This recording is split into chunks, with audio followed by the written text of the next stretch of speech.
사실 이 질문은 엄밀히 말하면 좀 잘못된 질문이라고 볼 수 있거든요. 왜냐하면 하나님의 속성은 뭐 특정 장소라든지 특정 시간이라든지 뭐 그러한 한 곳에서 혹은 한 시대 가운데서만 최고로 드러나거나 그렇다고 생각하지 않거든요.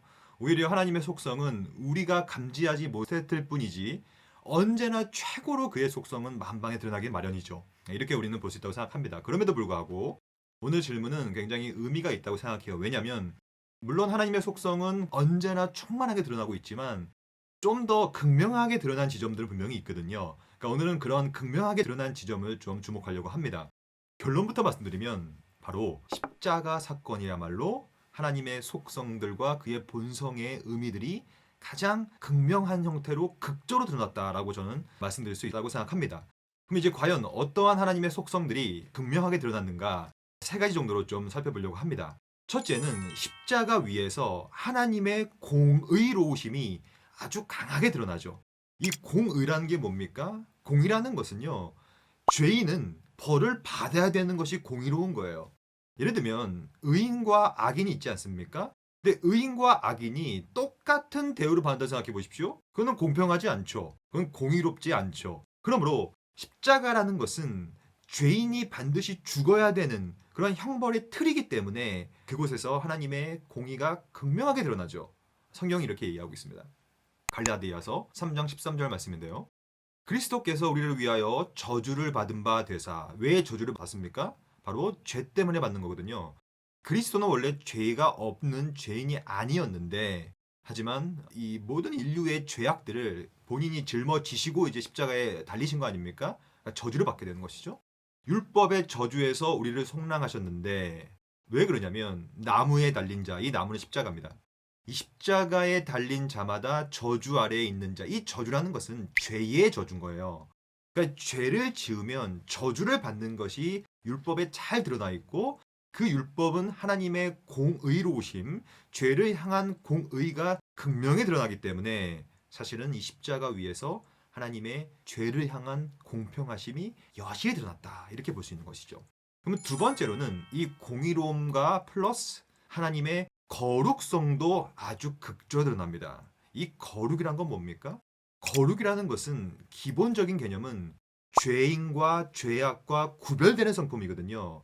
그런 차원에서 죄와 한시도 함께 할 수 없는 하나님의 본성 그 자체가 거룩함이란 말이에요. 그러니까 이 죄인과 분리될 수밖에 없는 하나님의 속성이 십자가 위에서 그대로 드러났죠. 성경을 볼까요? 로마서 6장 6절 말씀인데요. 우리가 알거니와 우리의 옛사람이 예수와 함께 십자가에 못 박힌 것은 왜 예수와 함께 우리의 옛사람이 못 박혔냐면 바로 죄의 몸은 죽어야 되기 때문에 그렇습니다. 죄의 몸은 하나님과 함께 할 수 없으므로 철저히 구별됨으로 죽어야 되는 거예요. 다시는 우리가 죄에게 종노릇하지 아니하려 함이니 이 일이 어떻게 벌어졌습니까? 바로 그리스도께서 십자가 위에서 하나님의 거룩함을 여실히 드러낸 것이죠.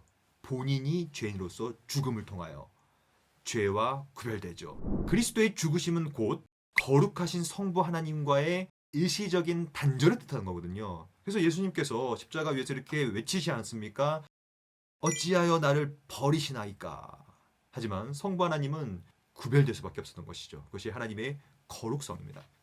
세 번째로 하나님의 공의와 하나님의 거룩성이 아주 만방에 드러난 것 십자가지만 그 무엇보다 더 강력하게 드러난 속성이 하나 있는데요. 그것이 바로 사랑입니다.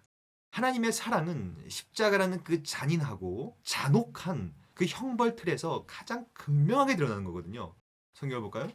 갈라디아서 2장 20절 말씀이에요.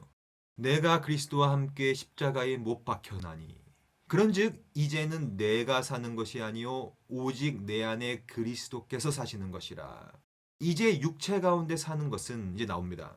바로 십자가 위에서 나를 사랑하사. 그러니까 십자가는 여러분들과 저를 향한 하나님의 사랑이 극명하게 드러난 곳이거든요. 나를 사랑하사 어떻게 하십니까? 나 죄인이에요. 죄인 나를 위하여 자기 자신을 버리신 하나님의 아들을 믿는 믿음 안에서 사는 것이라. 여기서 나왔죠. 그리스도께서 자기 자신을 버린 이유는 성부 하나님께서 이처럼 세상을 사랑하사 이 세상이 뭡니까? 죄악된 세상 아니에요? 죄악된 세상을 사랑하사 독생자, 유일하신 하나님을 자기 아들을 이 땅에 보내신 거거든요. 왜 보내셨습니까? 우리 모두를 사랑하셔서 그 사랑의 결정체인 그리스도를 보내심으로 십자가에 달려서 죽기까지 순종하게 만드심으로 성부 하나님의 사랑을 온 만방에 퍼뜨리신 것이죠.